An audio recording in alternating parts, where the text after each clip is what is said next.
Is it visible full screen?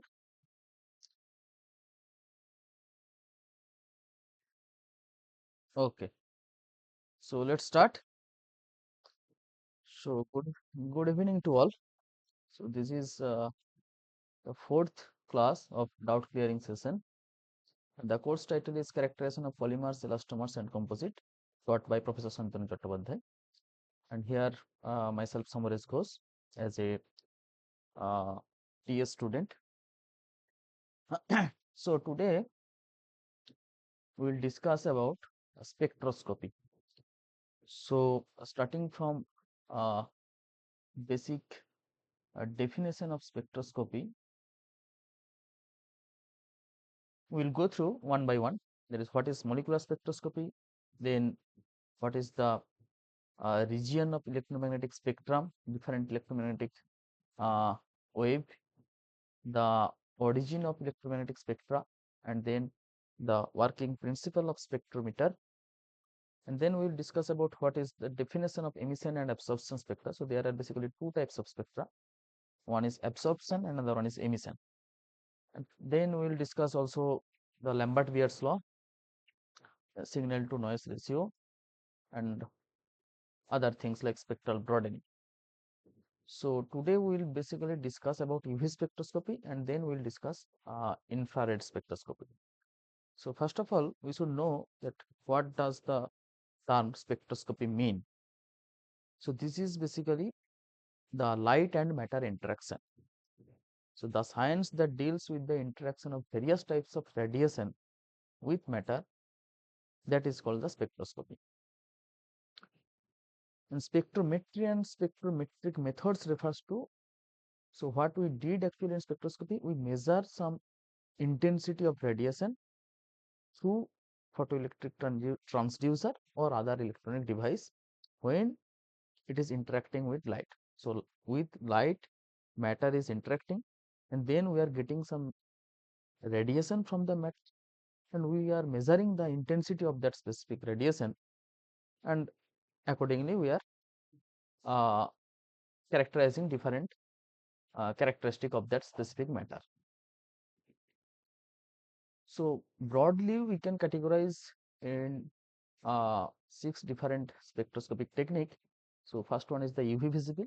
So from the name you can say that the radiation is used UV visible light.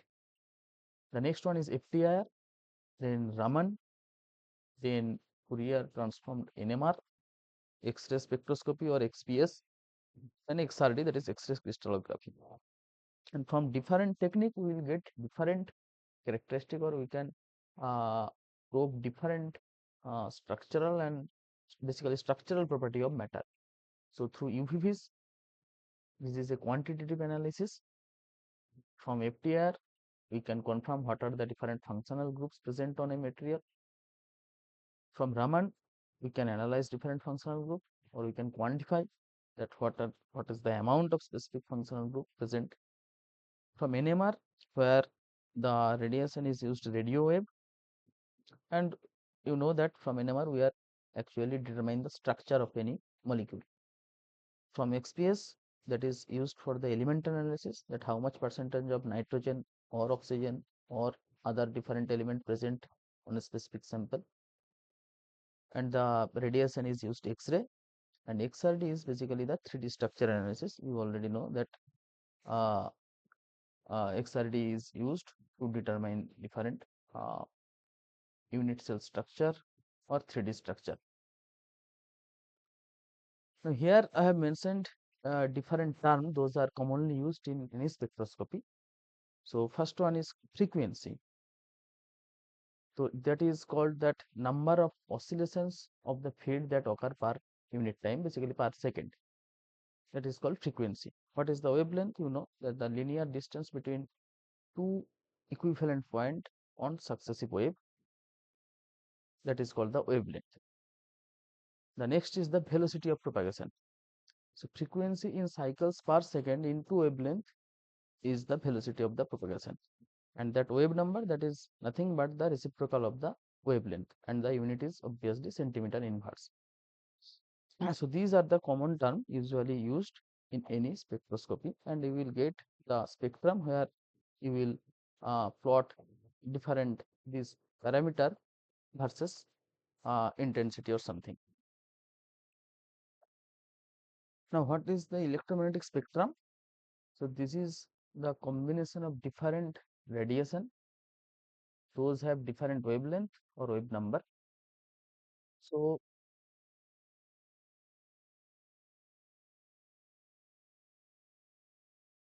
1 minute. So, this there is radio frequency. So, we are going to the higher frequency from left to left to right to left.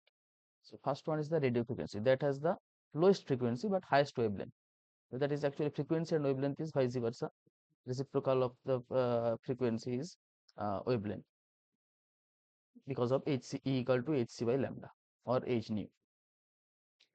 So, if we go from left to right, the frequency is increasing.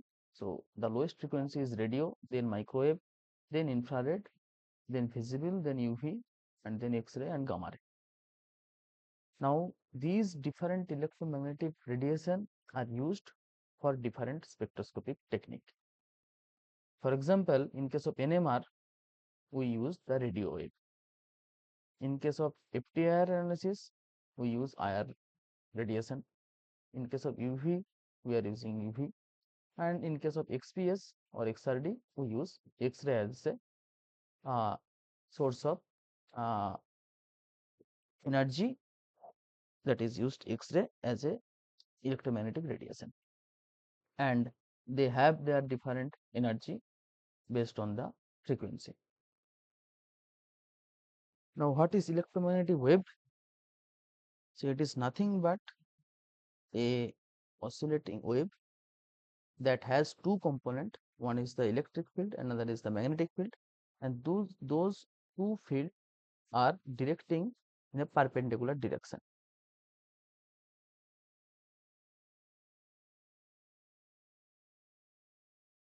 So, you see that propagation, if any electromagnetic radiation is propagating in this direction, the magnetic field and electric field are at 90-degree angle with the propagation direction. So, if in x-axis propagation is going, so in y-axis there is electric field and in z-axis there is the magnetic field. Now, there are different electromagnetic wave. Broadly, we can say that is radio wave, microwave, infrared, visible, UV, X-ray, and gamma ray. Now, from where the electromagnetic spectrum is generating? Electromagnetic radiation or electromagnetic wave actually generates from the uh, electronic or from the nucleus of any atom, and there is a quantum phenomena basically. So, if there is a changes in orientation or there is any movement, electromagnetic radiation can generate. For example, gamma ray that generate, that any radioactive material during fusion or fission, it can radiate gamma ray. Now, what actually happens? Basically, the configuration in nucleus is changed.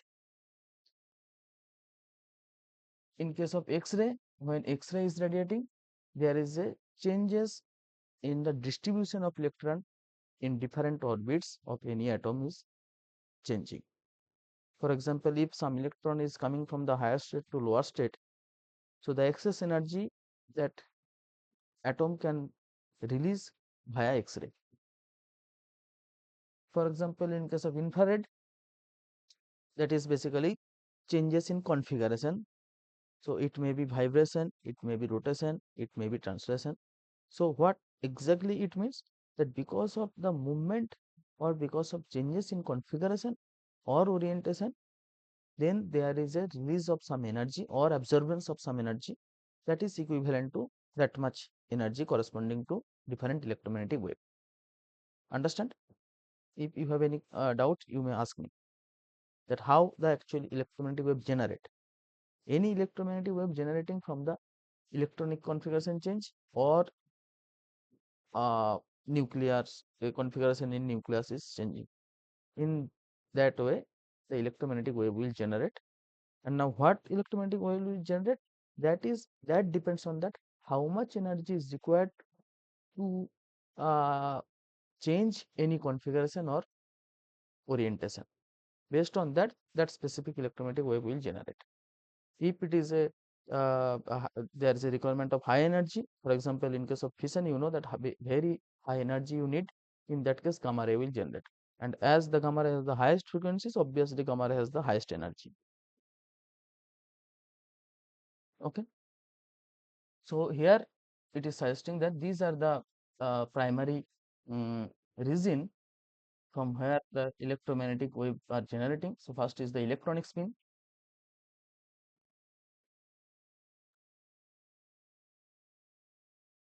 Electronic spin, electronic configuration, that I have already told, that if any electron, for example, it is coming down from a higher orbits to lower, then the atom will release the excess energy, and that release may takes place in different way. One way is to emit X-ray. Then orientation, for example, if the you know that there is a spin quanta number, and we know from the Pauli's principle, in the same orbit two electron with same spin cannot take place. So if there is a orientation of the spin direction, then there is also electromagnetic wave can generate from changes in nuclear spin and also nuclear configuration. So these are the five reason because of these changes the electromagnetic wave can generate from any atom. Now we will discuss the how change of spin can generate electromagnetic wave. So when the electron is in the lower energy state, it absorbs proton with energy, that is h nu equal to delta E, and jumps from the lower energy state with spin in upper direction to the higher energy state with spin lower direction. So this arrow is basically uh, means that the spin direction is different. Similarly, the spin changes from this lower to upper when the electron emits a photon or energy. That means when it is going from upper to lower, I mean the direction of spin is changing, it may absorb energy, or if the vice versa is happening, so it will release the energy. And that is happening because of the Pauli's exclusion principle. Now electron spin is the cause of the fine structure in the spectral line. And the anomalous Zeeman effect, you know, in case of hydrogen line spectra, there are different spectral lines. So anomalous Zeeman effect line into several components by the application of, if you provide some magnetic field, because of that magnetic field the spin orientation or spin direction will change, and then there will be a release of different electromagnetic radiation, and from that you will get the different spectral lights. Now how the changes in configuration takes place? Now here uh, there is a term, that is degrees of freedom. Now what is the degrees of freedom? It is nothing but, you may say that in number of independent ways a molecule can move. Now if there are three different motion, one is the translational, then rotational and vibrational. Now if a molecule has n number of molecule, total degrees of freedom will be 3n, total number of molecule into 3.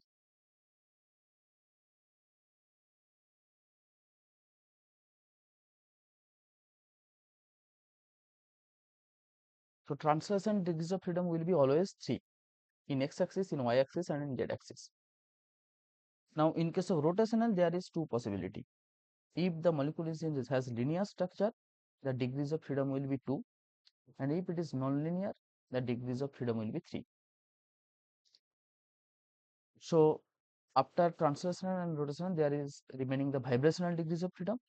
Now as in case of linear it is 2, so vibrational degrees of freedom will be total degrees of freedom, that is 3n minus 3 plus 2, that is 5, and if the molecule is non-linear, it will be 3n minus 6. Do you have any doubts here? So what is degrees of freedom and how it is 2 and 3 in case of rotational. Otherwise, I will go to the next slide.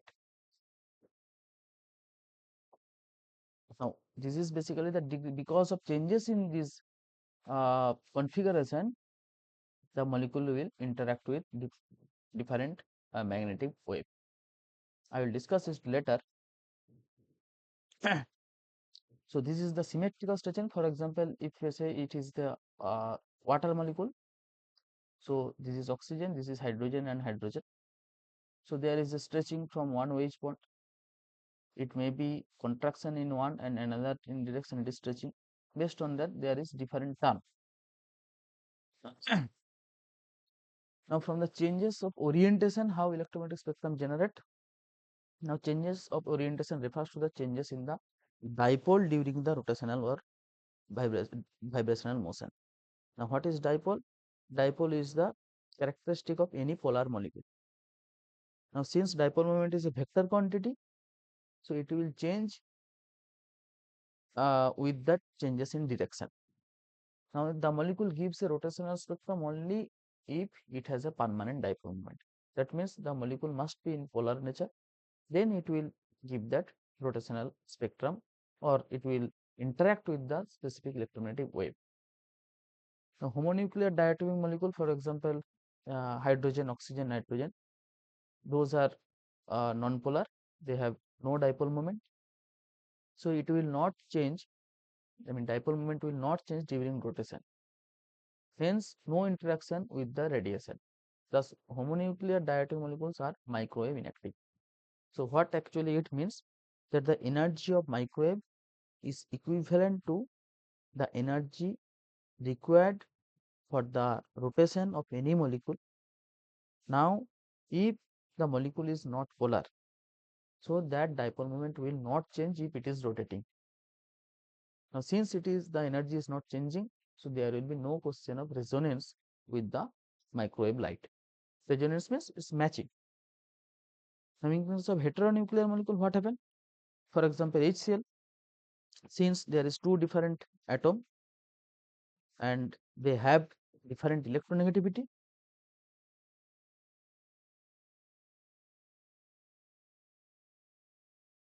so obviously there is a permanent dipole moment. So any polar molecule has permanent dipole moment. Now, if a molecule is polar and if it is rotating in a specific direction, so that during rotation the dipole moment will change. Now, when the dipole moment is changing, the energy that is equivalent to the microwave will resonate with that motion of that specific molecule. So, it will interact with the microwave light and it will show microwave active positive test. So, you should remember that any heteronuclear diatomic molecule will be microwave active and any homonuclear diatomic molecule will be microwave inactive. Now, how? Yes, yes,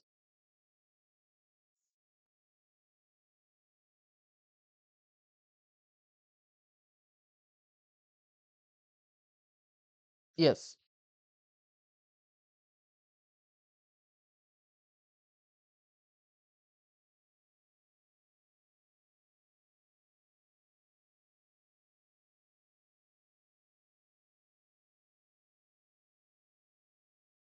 Okay. Electromagnetic spectrum means what does the spectrum means? That means that you are getting the result what we get from the FTIR data, that is called FTIR spectrum. Okay. Now, from the configuration change, orientation change, that means during the changes in orientation there must be some energy is required. For example, if it is a HCl, so it is heteronuclear, so obviously it has a permanent dipole moment. Yes or no? It has permanent dipole moment. Now, if any molecule has permanent dipole moment during rotation, as dipole moment is a vector quantity, during rotation the dipole moment will change.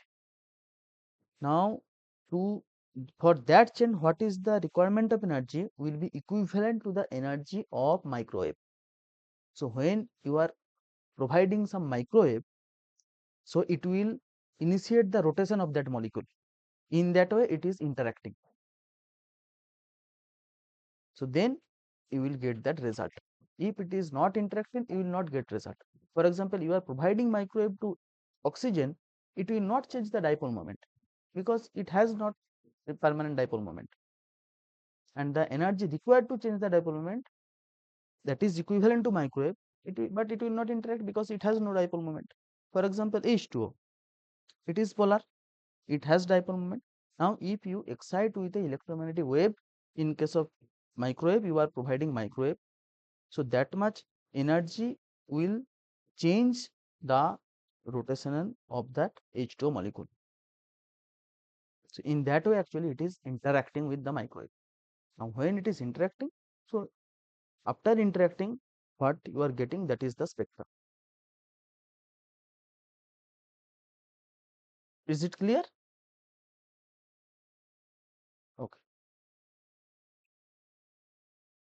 Now how spectrometer work? So this is light source, there is a sample or reference, and there is a photometer, then monochromator to make it a single wavelength, and then detector.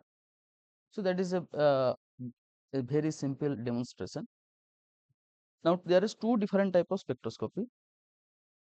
One is the absorption spectroscopy. So what happen actually in absorption spectroscopy? That absorption spectroscopy refers to spectroscopic technique that measure the absorptions of radiation as a function of frequency or wavelength or wave number. So it is measuring the amount of radiation that is absorbed by a molecule. For example, UV visible or infrared spectroscopy.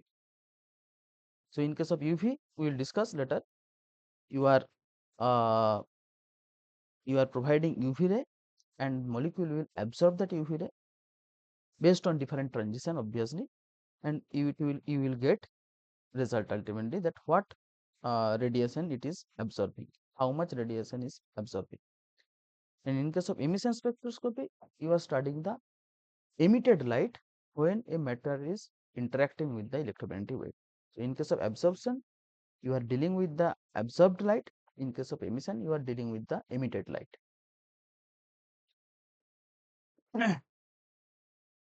So it is emission, it is produced when atoms release energy, and absorption, it is produced when atoms absorb energy. So the spectra in case of emission, it is comprise different colored lines, and in case of absorption it will be a dark lines at different interval. Now from here actually UV spectroscopy we are starting. Now basic principle in case of UV, there is two scientists, Beer and Lamberts. So Beer suggests that the absorption is proportional to the concentration of a material in a sample, and Lambert suggests that the absorptions of a material is directly proportional to the thickness or path length. So here it is the incident light, that is UV, and this is the sample. This is the sample uh, cell. So you need liquid sample. You dissolve first in a liquid, and then after absorbing some amount of radiation, it will transmit light. So by combining this Beer's number, the equation is A equal to epsilon Cl. Now A is the absorbance, epsilon is the molar absorption coefficient, C is the concentration, L is the path length. Path length here in case of L, here in L will be the actually thickness of the sample cell. That will be the path length. So this is a quantitative analysis. If the concentration is high, obviously absorptions will be higher. And what are the different changes happened in case of UV, we will discuss next slide. So UV visible spectroscopy is an analytical technique that measures the amount of discrete wavelength of UV or visible light that are absorbed or transmitted through a sample in comparison to a reference or blank sample. So you need a reference. For example, if your material is soluble in methanol, so first you should put two cell taking methanol and then run the UV. You take that data and then you will put your sample and then you subtract that background data, that means the solvent effect. So then you will get the result of your materials behavior in UV. Now what actually happens in UV visible spectroscopy? So this electronic transition takes place when a material is absorbing some energy. So there will be the transition of electron from different molecular orbital to different orbital. In case of UV-Vis, mainly there are four significant transition happen. One is N to pi star. This is N to pi star. N is the non-bonding orbital. One is pi to pi star. That is from pi orbital to that pi star means anti-bonding. This star actually signifying the anti-bonding molecular orbital, and these are the bonding molecular orbital. So sigma to sigma star, pi to pi star, N to pi star, and N to sigma star. So these four different electronic transition takes place during UV-Vis spectroscopy. So from here we will conclude that what are the different electronic transition takes place, and based on that we will analyze that when a molecule is showing some color, for example, now what transition takes place. In that way we actually analyze the structure of any organic molecule also. Now there are few terms that is important in UV-Vis. If you have any doubt you can ask me, this is very important. This electronic transition, what are different electronic transition takes place, this is very important. Or I will go to the next slide.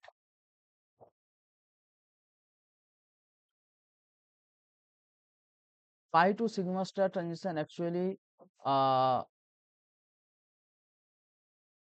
from pi orbital to sigma star, that energy gap is that much high, so that it will not equivalent to your UV. For example, it is difficult to get the sigma to sigma star also.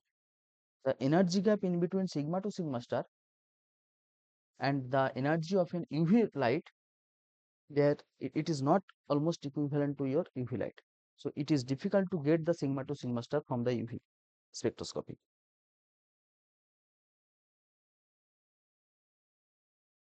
Maybe, maybe. But actually gamma ray, there we will not study the transition of electron. In case of gamma, that is release of X-ray or release of uh, gamma ray, that is different. In case of UV, that is electron transition. But in case of X-ray, there we will study the basically electron transition takes place, but after the electron transition there will be the emission of different radiation, that we will study there. For example, if it radiate the X-ray, we will study that part only. But in case of UV, it is absorption spectroscopy. So after absorbing the UV light, what are the different electron transition takes place, that is we are studying here. Okay. Now what is blue shift? There is two term, blue shift or red shift. Basically it is nothing but the changes in the or displacement of spectral line, whether it is towards the red light or towards the blue light. If it is towards the blue, then we used to call as a blue shift or hypsochromic. If it is displacing towards the red light, that means wavelength is increasing, we used to call as a bathochromic shift. Now why it happens, that is also very important. The present of different environment, electronic environment, based on that the bathochromic or hypsochromic shift will take place. The next is the hyperchromic or hypochromic. That is hyperchromic is materials ability to absorb light is decreased, and in case of hyperchromic it is the increasing ability to absorb light. Now why this happen? It is not the inherent property of your material, it happens because of the circumstances, because of different environmental condition, because of solvent effect, these changes actually occur. So this is not the material's inherent property. If you change some solvent, the behavior will be different. So in chemistry, solvatochromism is the phenomena observed. Yes,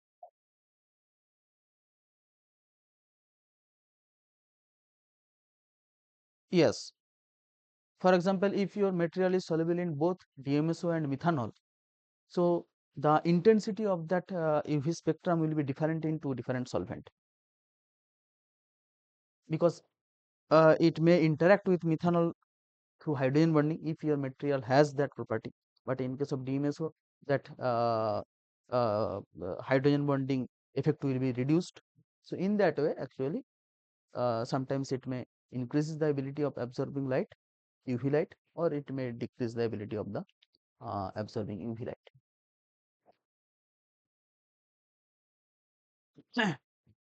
Now, solvatochromism is the phenomena observed when the color due to a solute is different when that solute is dissolved in different solvent. So, it is a reversible change of the absorption or emission spectrum of a material that is induced by the action of solvent. That already I told you. So, sometimes it may you may say that it is showing color in DCM or dichloromethane, or it will not show any color if you dissolve it other organic solvent, for example hexane, if it is soluble in both solvent. Now in UV, a important term is the chromophore. Now a chromophore is the part of a molecule that is responsible to show its color. Now why you are observing the color? Now you know that basic uh, reason of a material to show color is different electronic condition. Now, the functional groups containing multiple bonds capable of absorbing radiation above 200 nanometer due to pi to pi star and n to pi star transition, that will show the color, because when it is absorbing that light, so it will emit the opposite, and that wavelength will corresponds to the different wavelength of visible light. For example, if it is presence of C double, this is the example of chromophore. Now, the basic criteria is it must have lone pair. See that nitrogen and oxygen both have lone pair. In case of CO, oxygen has lone pair. In case of C double bond C, that pi electron, that pi to pi star will take place if there is a C double bond C.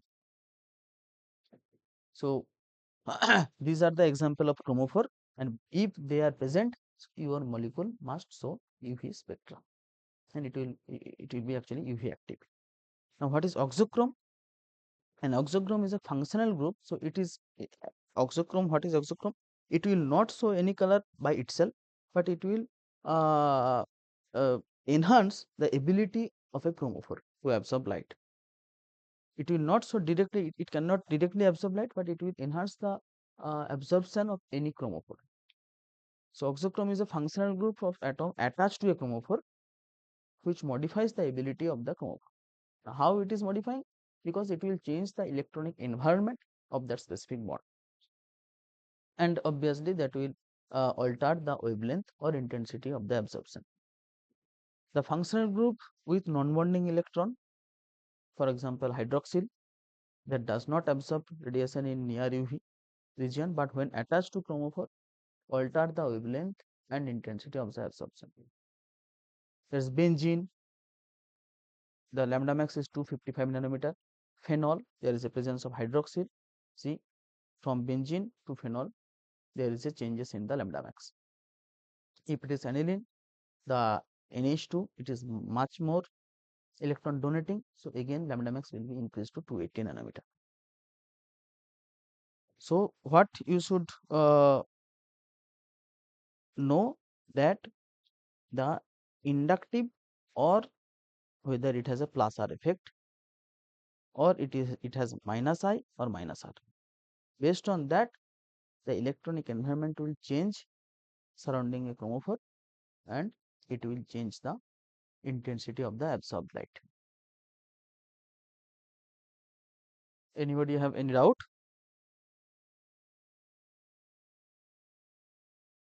You understand now what is chromophore and what is oxochrome? Okay. So I just summarize here that for any material to be UV active, usually it should have either pi bond or some lone pair containing atom or functional group. So it will show so that N2 pi star and pi 2 pi star will be possible. If there is a yes, yes,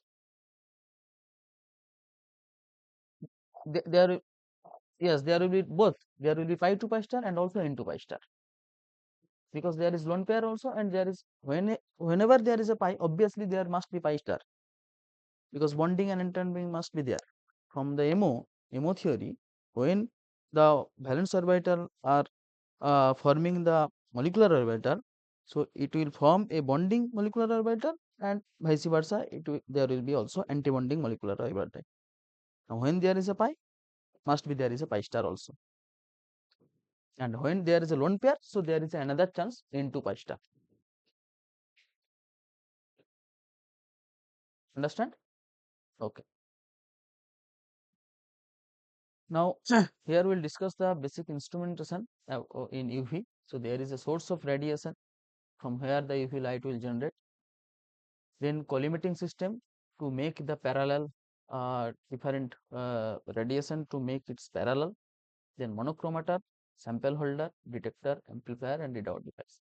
Now different source, for example, tungsten lamp used where the visible region 350 to 800 nanometer used for visible region.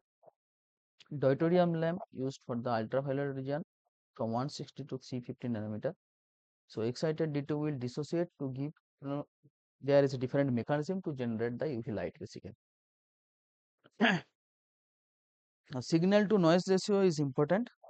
Whenever if somebody already did this, so you may see sometimes there are different noise actually appeared in your spectrum. So to minimize this, we have to do the noise correction. Now, how actually we used to do it in research or in any science? First you take that base data, and then you take your uh, sample data, and then you subtract the base data from the material data. So then you will get the only characteristic peaks corresponding to your material. Now what are the application? So there are different application of UV spectroscopy. For example, from bacteria culturing to study the bacteria culturing, drug identification, checking the nucleic acid and its purity, to quality control in the beverage or food industry, and obviously in chemical or pharmaceutical research. And day-to-day basis, we need to perform the UV spectroscopy. And the main uh, advantage is it is a quantitative analysis. If you are sometimes if somebody doing on research on complex ligand, so from UV it is a very confirmation technique whether there is any complex formed or not, whether the ligand is interacting with a specific metal or not. From UV you will get a clear idea. If you have any doubt, you please ask me, otherwise I will go to the infrared spectroscopy.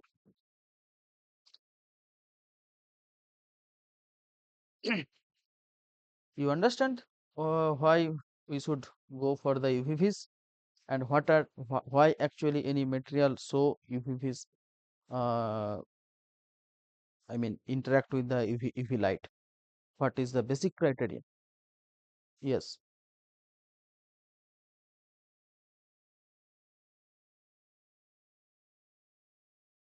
yes,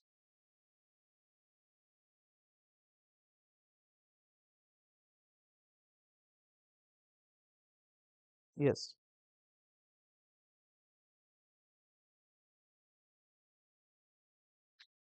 yes, yeah, yeah. So why infrared, from infrared, it is, you are absolutely right. We used to do infrared study to confirm different functional group present or not. that is rotational spectra, because changes of rotation I will discuss later. Now in case of UV-Vis, what we actually do, we are studying the different electronic transition takes place. So this is also a structural analysis, one kind of. But from here you can, uh, for example, if it is a forming complex, sometimes from IR you cannot say 100% surely that yes, my ligand is interacting or forming complex with that metal. But from UV, if it is forming the complex, the absorbed wavelength obviously change.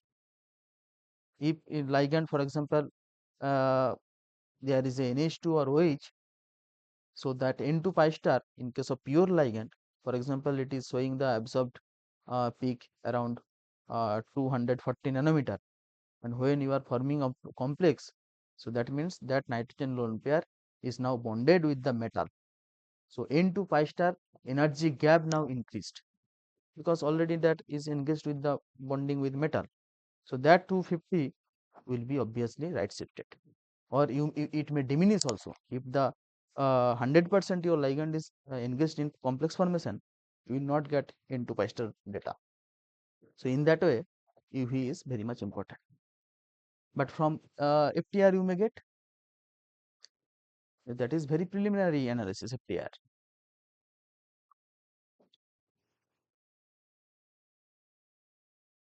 Oh. For example, if you are taking ethylene diamine tetraacetic acid, okay, it is a ligand. Now EDTA will show UV spectra, because there is a lone pair and also there is a pi bond. So N2 pi star and pi 2 pi star is possible. Now if you are making a complex with zinc and EDTA, now how complex is formed? That lone pair of nitrogen now will bonded coordinatively with the metal center. Now when that lone pair is engaged in bond formation with the metal, so obviously that N bond, it is not in the same energy level, it will be reduced, because now it is engaged with the metal, the coordination bond. So N to pi star transition will be reduced, because that lone pair is now not free, it is coordinatively bonded with the metal. So from UV you can, I mean, certainly say yes, that complex is formed. You will not get N to pi star transition. Understand?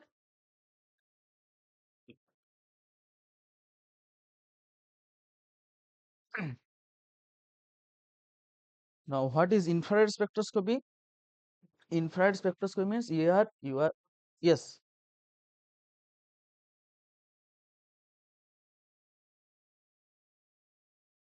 chromophore chromophore is saturated. I don't get it. Saturated means, okay. If what does chromophore means? Chromophore means it is the part of a molecule that is responsible for showing color. Now why you are observing any color? Because there is a different transition, and that transition energy must be equivalent to the wavelength of visible. Otherwise, I cannot see the color. Now, if there is saturation, that means you are reducing the pi to pi star transition, because now there will be only single bond sigma. If it is saturated, there will be only sigma. Now, as we know that sigma to sigma star energy gap is higher than the pi to pi star, so you may not get that color, because now sigma to sigma star as energy is higher, so whenever it will release the energy, that will be obviously higher, so it may not be under the visible region. Yes, but only thing that if, for example, uh, you are taking a material, it is showing color, and you are getting that UV absorption, okay. Now you are forming the saturated sample, so you will not get UV the specific transition, that will be diminished. So from there you can say, okay, it is saturated. I mean, from UV you can confirm it is saturated or not. when it was unsaturated, you will get that pi to pi star peak. When it will be saturated, you will not get specific peak. So from there you can conclude that then now it is not. Yes, yes, yes. Well, now what is infrared? So infrared spectroscopy is the interaction of a matter with the infrared radiation. That's why the name is infrared spectroscopy. So there are three different regions. One is near IR, mid IR, and far IR. So corresponding wave number is 4000 to 12800, the near IR. The next mid IR is 200 to 4000, and far IR is 10 to 200. Usually, we used to do the FTIR study in mid IR region. Now, what is the basic principle here? Basic principle is the changes in the dipole moment, and that actually also depends on the bond strength. For example, M1 and M2 when it is in equilibrium and when there is a different uh, degrees of stretching or bending or rotating, so there will be a change in the bond energy. So from the Hooke's law, F equal to ma or minus kx, this is the mathematical term, and the solution of this equation is xt equal to a cos 2 omega t. Omega is the root k by m or root k by mu. That mu is the reduced mass. Reduced mass means root over m1 m2 by m1 plus m2. Now, sorry.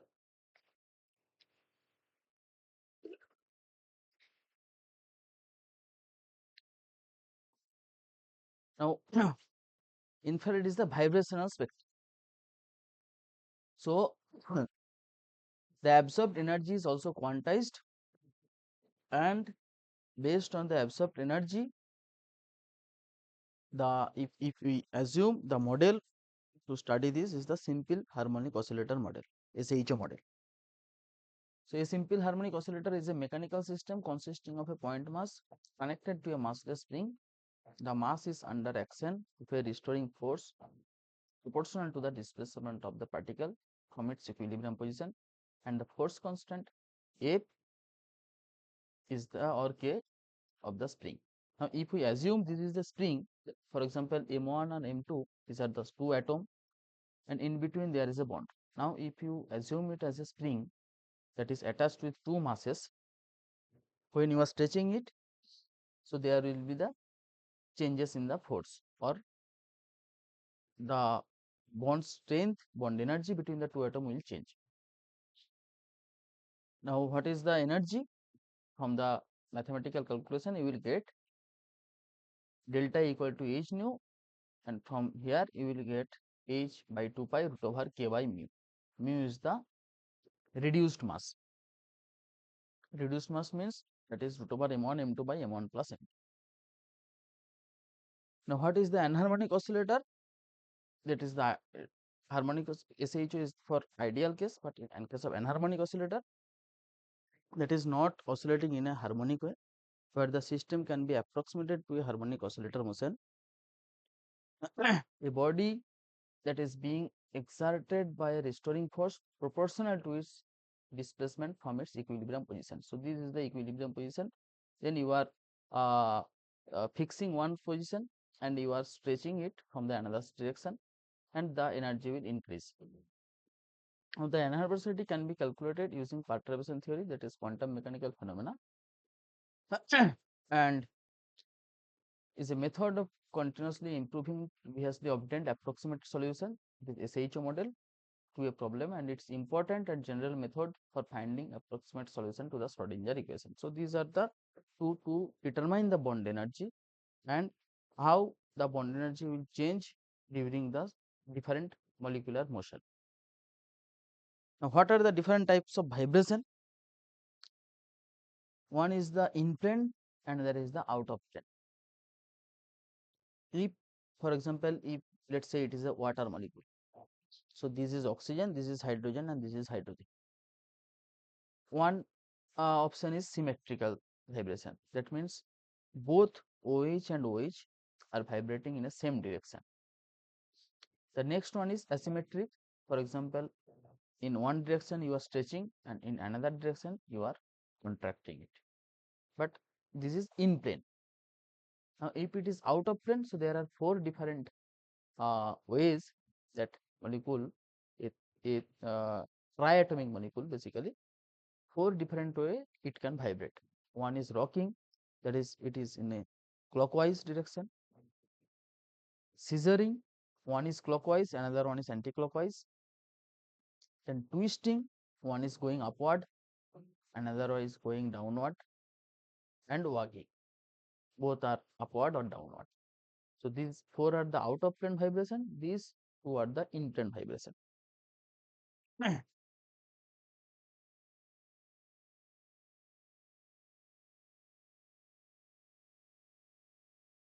Now these vibration actually cause the changes in the uh, dipole moment.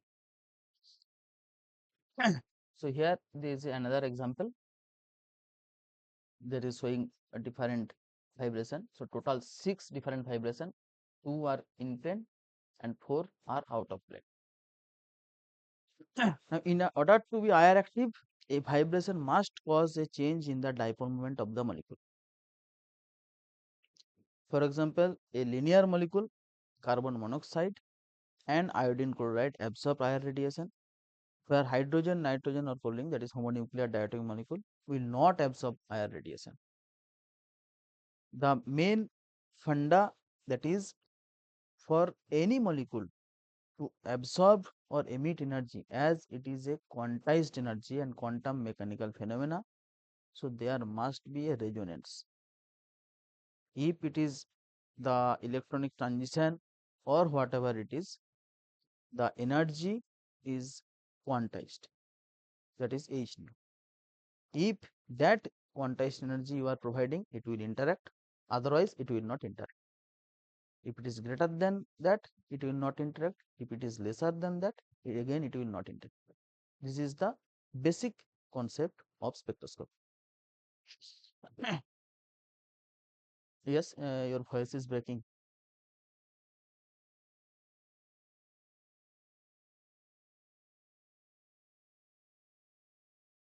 Sorry, ma'am, I'm not able to listen you.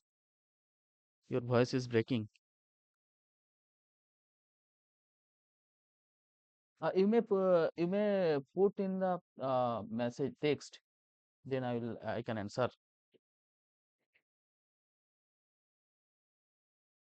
Okay, or you may ask after the session. You may mail me also. Hello. Still your voice is breaking. I'm sorry. So in general, the larger the dipole change, the stronger. Yes, now it is clear.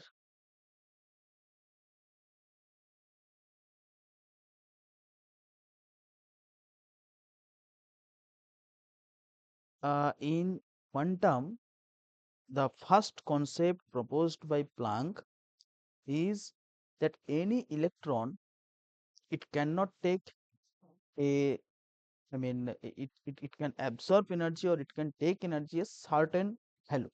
It will not be continuous. It will be a discrete value of energy. That is the basic concept of quantum mechanics.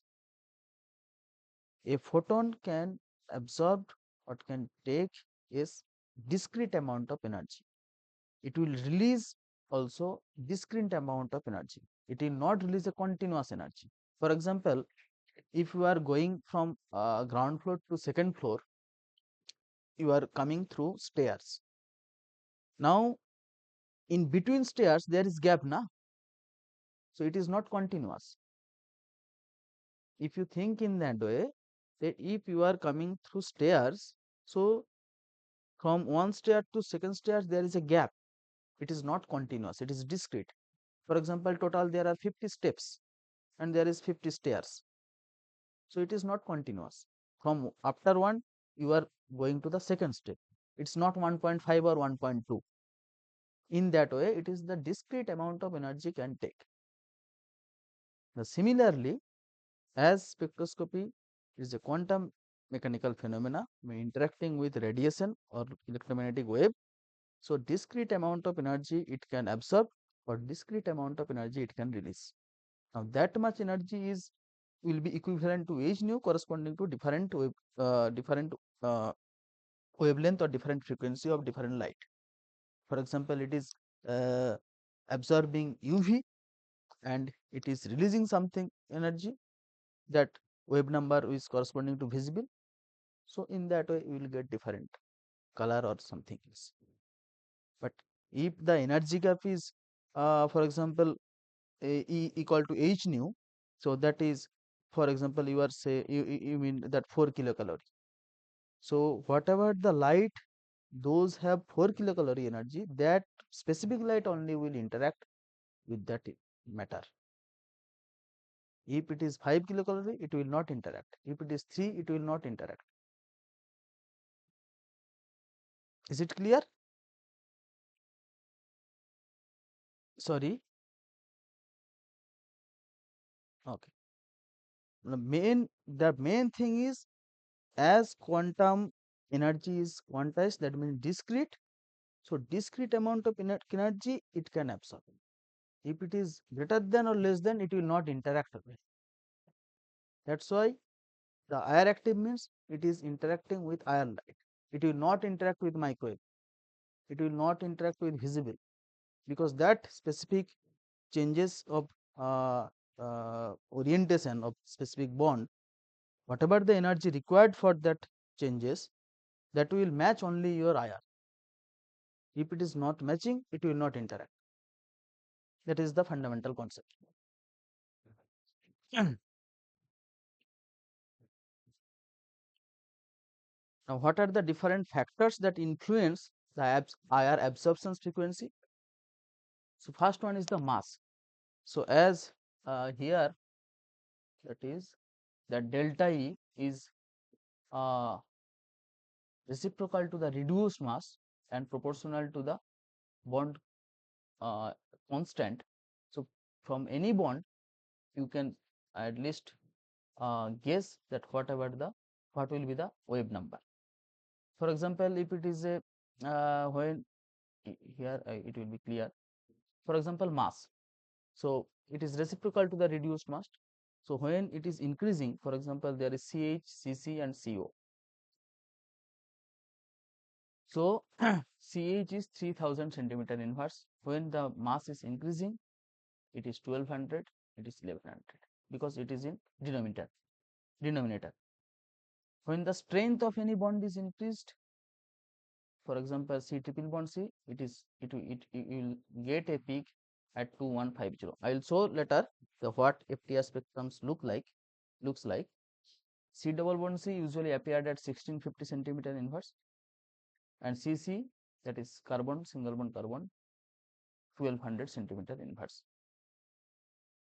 Now, it does not mean that it is only C2 molecule, because you may say, sir, it is C and C, how it is IR active? No, it is not that, because C has 4 valency. So, there are 3 different other elements. That's third is the hybridization.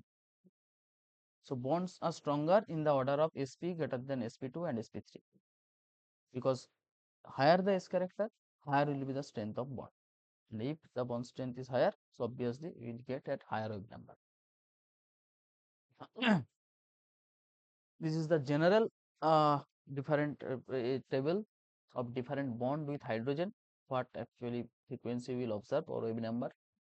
So, usually it is 2500 to 3700. So, it may be hydroxyl, it may be amine or carbon hydrogen. So, usually any bond bonded with hydrogen will come in that range. Triple bond from 1500 to 2300, double bond, sorry, this will be U. Double bond 1500 to 1900, single bond other than hydrogen, for example, carbon chlorine or carbon sulfur, those will appear as at 650 to 1400 centimeter inverse. So this is a abbreviated table of different group frequency. For example, if it is alkane, that means saturated, that is carbon is sp3 hybridized, you will get a peak around 2970 to 2850, and the intensity of the peak will be strong. From for sp2 hybridized, so it will be higher than that, at least it will be higher than that, because now it is not sp3, it is sp2. Now as s character is increased, so obviously bond strength will increase, and eventually the absorption frequency will be higher. In case of alkyne, it will be even higher, that is coming around 3300.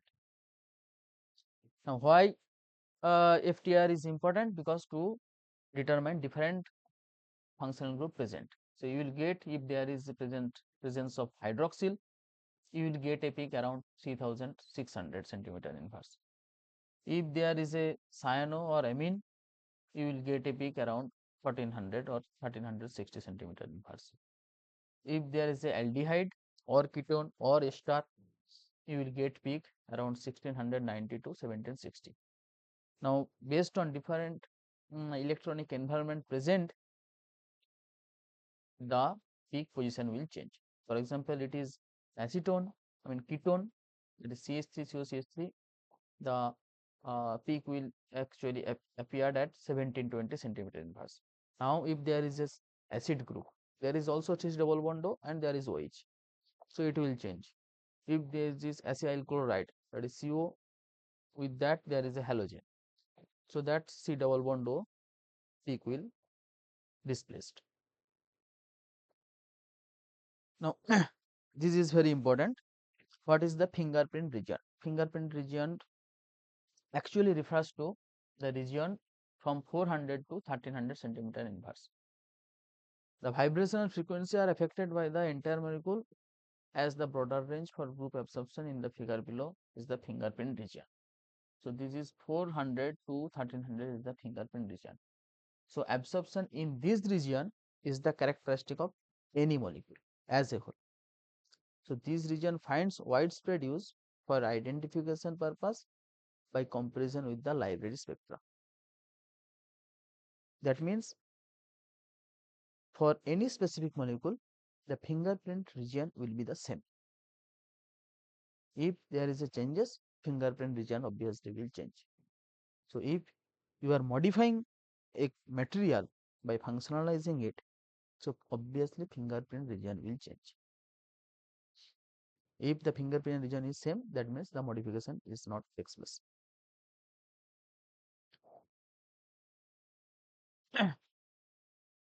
This is the generalized diagram how infrared spectrometer works.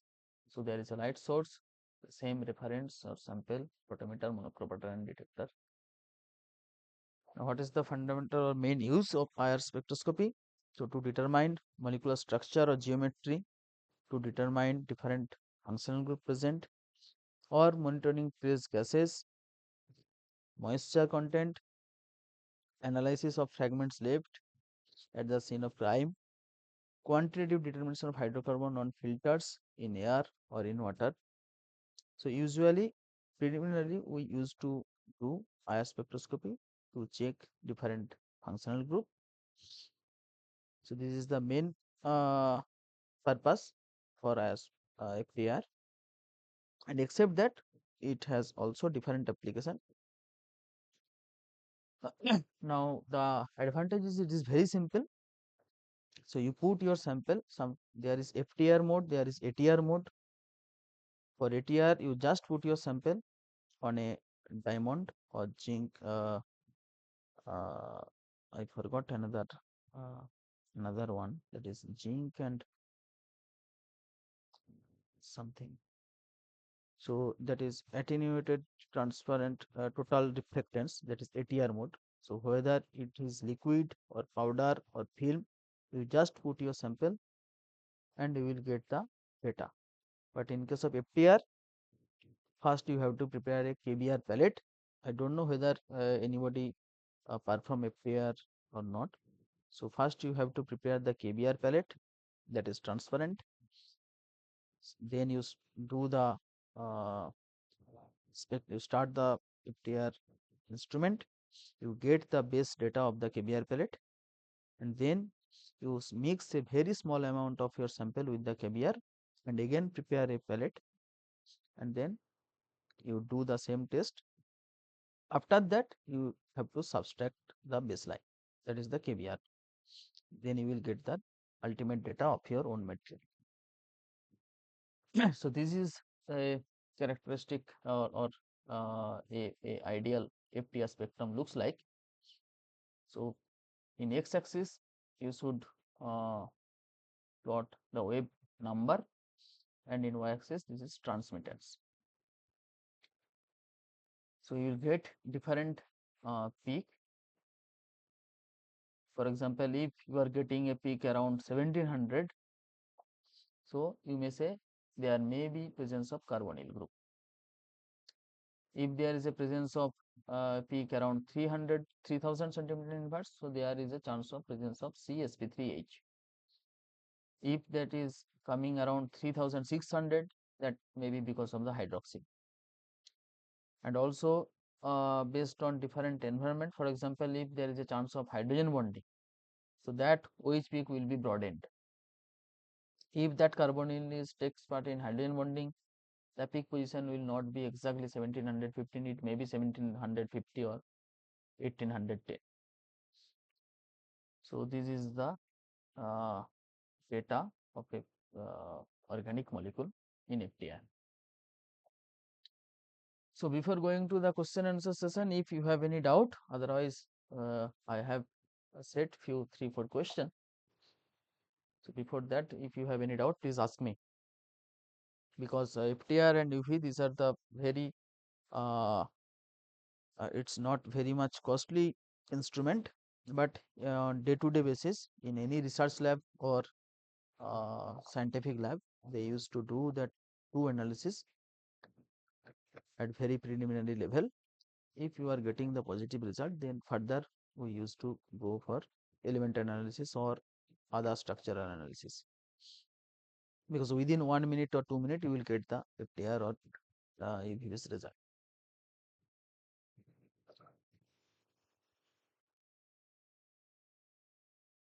Now one thing I need to inform you, that if your material is a very deep color, so you should go for the KBR mode, because in ATR it will absorb the maximum uh, radiation.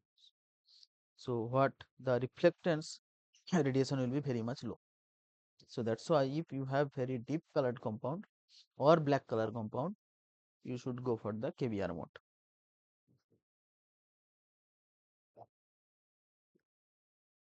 Anybody please, if you have any question, or is it clear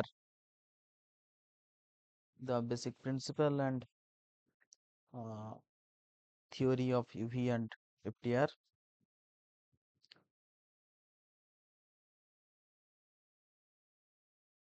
Okay. So first question is, carbon dioxide had X, Y and Z numbers of translational, rotational and vibrational degrees of freedom respectively. What are the values of X, Y and Z?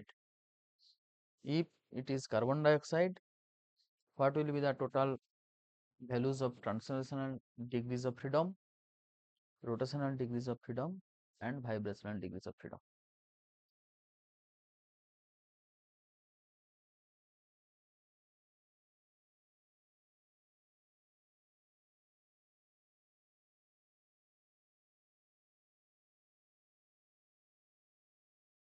What will be the right answer? I have discussed about the degrees of freedom for linear molecule and also for non-linear molecule. So first you should look into the geometry of the carbon dioxide molecule. Then only you can answer.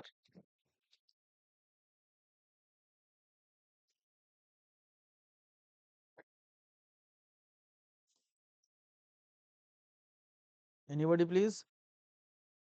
Response?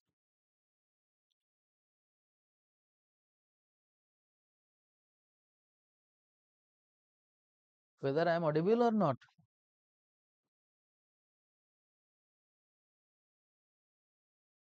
Okay. Your answer is C. That means translational 3, rotational 2, and vibrational 3. Okay. Any other?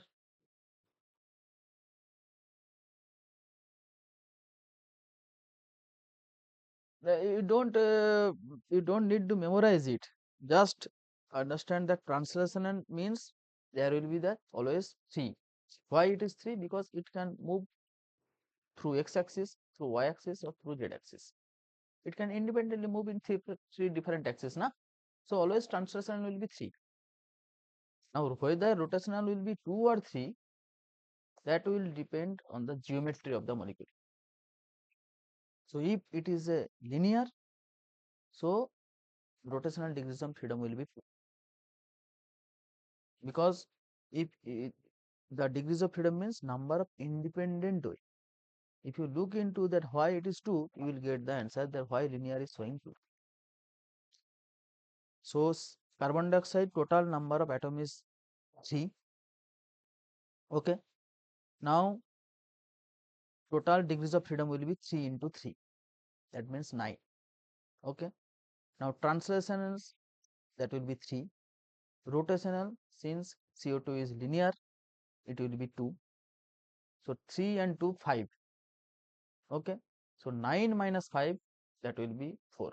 So answer will be sorry, answer will be 3, because CO2 is uh, C double bond O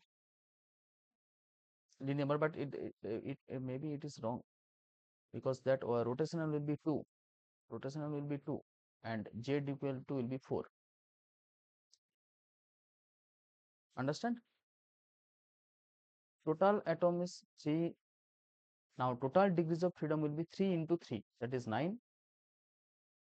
Now translation will be always 3. Now since it is linear, the rotation will be 2. So 3 plus 2 equal to 5. Now total 9 minus 5, total vibrational freedom will be 4. So basically it will be uh, uh, B. The answer will be B. The next is choose the increasing order of penetration power. Now penetration power, here I want to inform you, the penetration power depends on the energy of any radiation. Any radiation have higher energy, it will penetrate more.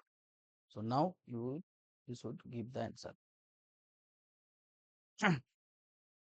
The increasing order. Okay.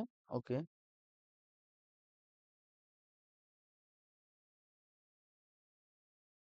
Anybody else? Okay. Okay. Yes, you are right. A. So the lowest energy is IR, then visible, then X-ray, then gamma ray. So just you want to remember that higher will be the frequency, higher will be the energy, lower will be the wavelength. That is the fundamental thing. Higher will be the frequency, higher will be the energy, and lower will be the wavelength. The next is electromagnetic spectrum originates from. So we have discussed in is at very in number 3 or 4, number 4 slides most probably, that how. Acha D. That is a very simple question, that from spin. Yes, the answer will be D. From spin or from nuclear configuration, from electron distribution. You understand now the why electron distribution, how it actually affect electron distribution. Otherwise, I can again summarize it, that how electron distribution, because by nuclear configuration you may understand, because you already read the radioactivity, that how N and P ratio can change, and based on that a element can show radioactivity. Electron distribution, we will again read it, how electron distribution affect, and it will generate the X-ray in XPS, or basically in XPS we will deeply discuss. The next is a matching problem. So first is solvatochromism, then hyperchromic effect, then hypsochromic effect. The B column, the A is ability to absorb light, displacement of special line, change in solution color with solvent polarity. What is corresponding to what? Solvatochromism. Tell me, solvatochromism will be, solvatochromism is option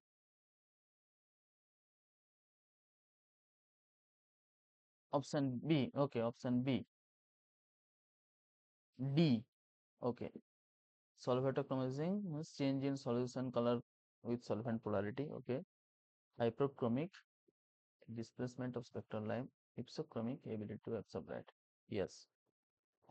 The answer is, the hyperchromic is displacement of spectral line. The hypsochromic is ability to absorb. Uh, that hyperchromic is ability to absorb light, and hypsochromic, that is actually displacement of spectral line. So answer will be the A. Solvatochromism is change in solution of color with solvent polarity based on interaction with solvent. So it will change the color. Hyperchromic, that actually ability to absorb light, and hypsochromic, that actually displacement of spectral line. Okay, so this is the last question.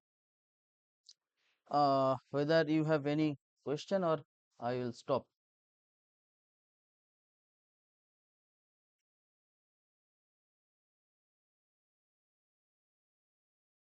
Okay, okay, okay. So let me go to that slide first.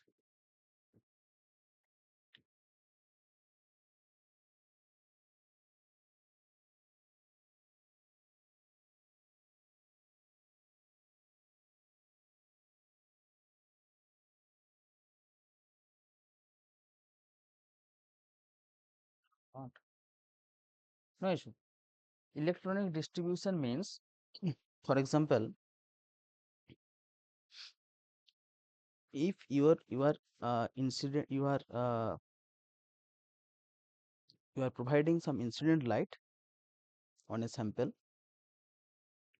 So any sample, for example, there are different elements present. Okay. Now every element has their own electronic configuration. So from periodic table, you know that for different element there is different electronic configuration. Now if the incident beam is colliding with a core shell orbital, for example, let's say p orbital. Okay. Now when it is make a collision, it may substitute that p orbital electron, that X-ray. Okay, you hit it with the X-ray. Now it uh, release that p electron. Now when a electron, now there is a vacancy because that electron is emitted. Now to fill up that vacancy, a higher orbital electron will come to that lower energy orbital. Now when it is coming, so obviously again it will release energy because it is coming from higher energy state to lower energy state. Now that energy, that has different possibility how it will release that energy. It may emit as a X-ray also. It may emit by releasing another electron. So there are different possibility that I will discuss in the uh, XPS or electron microscopy. So backscatter electron will be there, auger electron will be there, X-ray electron will be there, transmitted electron will be there. So there are different possibility. Now electron distribution means, for example, 1:2 for any higher atomic weight element that has larger number of electron. So electron distribution change means by making or by hitting the element with a higher energy radiation, you are changes the electronic distribution. If it is releasing the electron from the core shell orbital, so from valence orbital it will come the electron from the valence to the core shell, and again that much energy will be released. So in that way electron distribution will change of any element.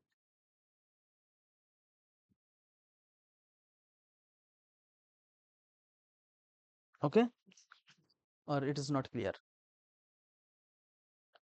Otherwise I will again I can discuss it.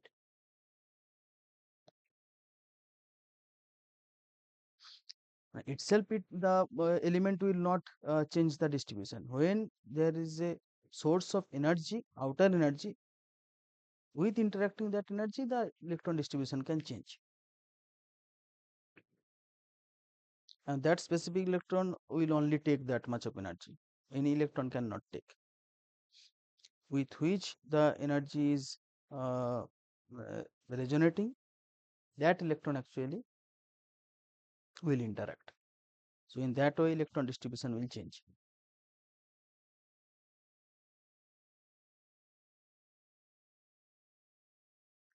Sorry, your voice is breaking.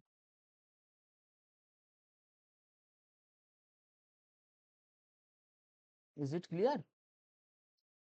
Yes.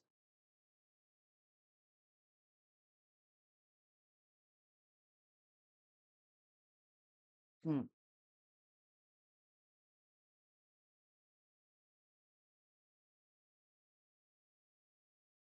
Okay. Okay. Okay. Okay.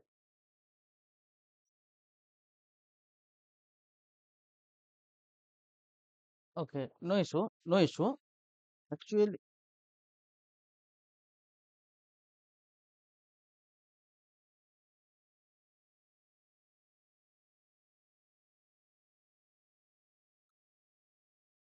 okay. So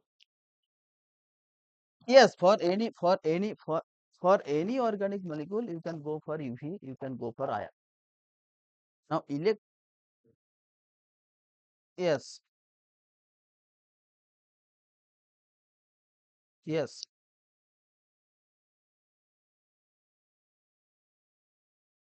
okay, okay, hmm, okay. So first of all, if this is a only carbon-based material, so if you want to know what are the different functional group, you should go for the FTIR analysis. Whether there is a presence of any acid group or hydroxyl group or any other amine group, you will get that data from the FTR. If it is purely carbon, you will not get that functional group present there. You will not get any peak from the FTR. You will get only carbon and hydrogen. Okay. If there is a moisture absorbed, you will get the OH peak there. Okay. Now, if you do the UV analysis, now first of all, you should know that why I will go for the UV analysis. So the thing is, if I am preparing a material and then I am modifying it, or I am guessing that these unsaturation or this functional group is present here. So first of all, I have some background that I am guessing that these things are present here. So based on that, I should do. If I am getting the FTR, OH or amine, so obviously I must have idea that it may show UV activity also. Okay.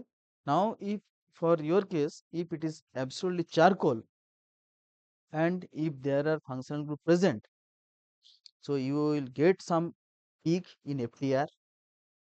Now you should go for the UV. Now, as the charcoal is absolutely black, so first of all, for UV, you must it has to be soluble in any solvent. It may be water, it may be your organic solvent. Now, if you get the UV peak, so you have that background that I have this structure. You must have some preliminary idea, otherwise I cannot say. Obviously, I must have some preliminary idea about the structure of my material. Otherwise, I cannot confirm na, that okay, I am guessing these are present, and now I am confirming from FTIR and UV that yes, these are the these functional group and this structure is there. If I have void background, so I cannot do the test and I cannot analyze the test data. I cannot analyze the data if I don't know nothing about the structure of my material or some what are the different moiety present in the material or composite. First, I have some preliminary idea, and then to confirm that my idea, I am going to one test one by one from FTIR from UV. Now, the principle is different for FTIR and UV. One is the quantitative analysis, another is the qualitative analysis.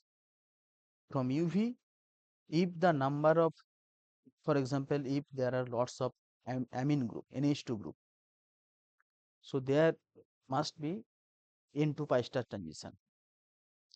Higher will be the presence of amine group, the area under that peak will be higher. From there, you can calculate that how much amount of amine or whatever the functional group present in my material. But if I know that okay, there is no any functional group such kind of amine or hydroxyl or acid, or there is no conjugation or pi bond, so obviously I am expecting that from UV I will not get any pi to pi star transition or N to pi star transition, so I will not get any peak in that uh, wavelength.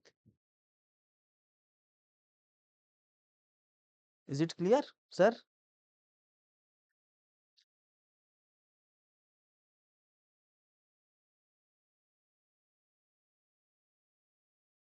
So first of all, you must have some background idea about your material. For example, if it is a NR composite, for example, so I must have some idea that okay, these plasticizer, these filler, these antioxidant are present. Based on that, I am expecting something data that I should get this data. So if I am getting that data, so I can confirm that yes, these materials are present in my composite. If I am not getting, so I can say maybe it is different type of material. For example, if someone is experimenting with your NBR, so there must be a nitrile group present. So from FTIR, I should get a peak around 2200 centimeter inverse, that is corresponding to C triple bond end. So if I am I have idea that okay, that rubber may be NBR, I am expecting that rubber is NBR. So if I do the FTIR test of that specific compound, so I must get a peak around 2200 centimeter inverse. And if you got that peak, so you can confirm yes, NBR is present in the material.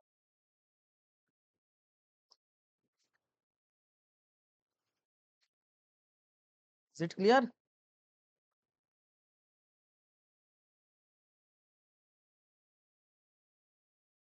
Yes, yes, no, no. You ask me. You ask me. I have time.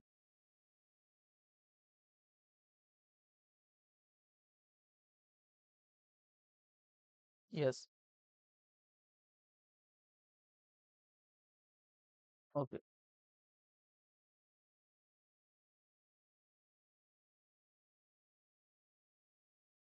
First of all, sir, what actually you want to know that I first I for example, if you are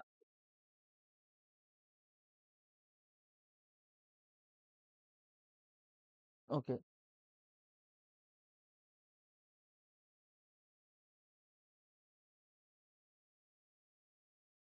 Hmm.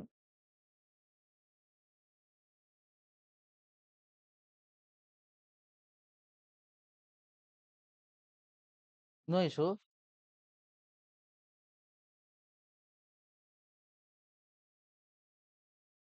It is little bit it is actually, sir, it is a little bit chemistry directed, chemistry related. But I am telling you that for example, if you have charcoal, so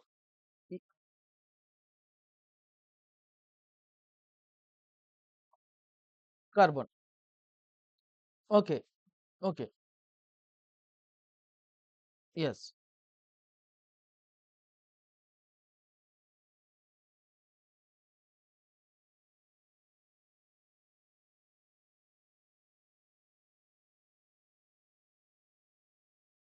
For example, sir, if it is a charcoal, na, so first of all, you should know that why you should go for IR or UV. If it is a charcoal, and if I should go for IR, if I want to know that whether charcoal is a mixture of different element are there, or it is only carbon. To know that, I should go for FTR. Otherwise, if I want to know the, for example, if I want to know the particle size of the charcoal material, I should not go for FTR or UV. FTR, UV, I transform infrared. Yes, Fourier transform infrared. Yes, if Fourier transform is a mathematical just calculation to get that data, to extract that data. That's why it is called Fourier transform. So if it is a charcoal, and if I want to know that okay, I am getting a charcoal material from this supplier, and that charcoal is a combination of this material. If it is this mixture, so from then you should go for the FTR. And if you don't need to know the what are the functional group present, so you don't need to go for the FTR or UV. So it depends on your requirement whether you need to know or not. It does not make sense that okay, I have some filler, for example, carbon black, I should go for the UV. I don't need to go for the UV because there is no requirement to do the UV with the filler material.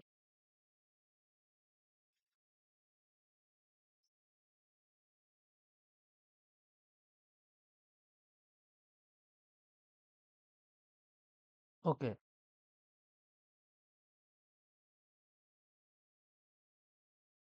Yes.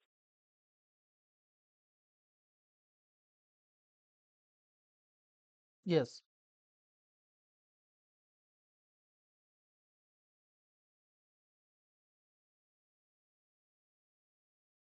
Hmm.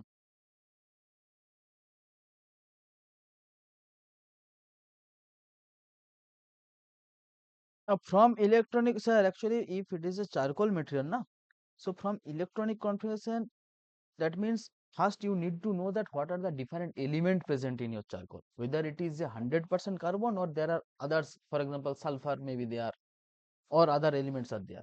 For that, you should go for different analysis. But I should go for FTIR if I need to know that whether there are different functional group present or not, whether in my charcoal material there is a moisture or there is any carboxylated organic compound or other type of compound present or not. To know that, I should go for the FTIR. That is the main thing. For UV, whether if you ask me that okay, I have charcoal, whether I should go for UV or not, that I cannot say because it is your requirement that whether that charcoal material has that kind of functional group or it has that type of structure so that it may show that UV activity. From a physical view, I cannot say that until and unless I do the experiment.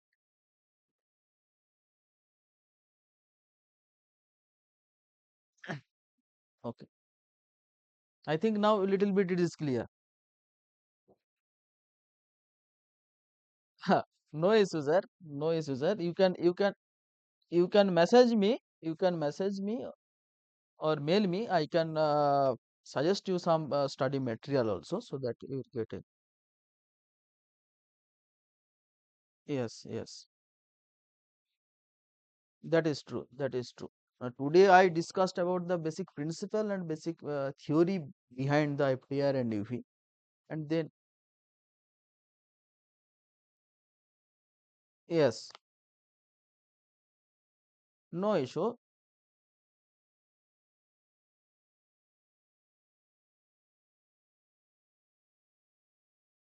That is true. That is true. So you may message me through mail.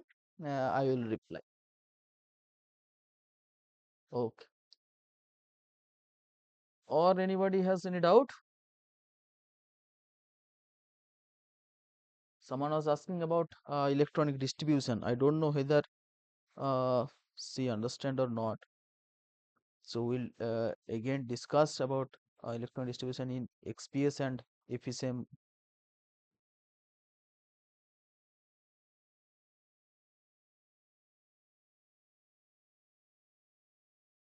So should I stop here? If you have no doubts, I will stop here. Okay, thank you. Thank you all.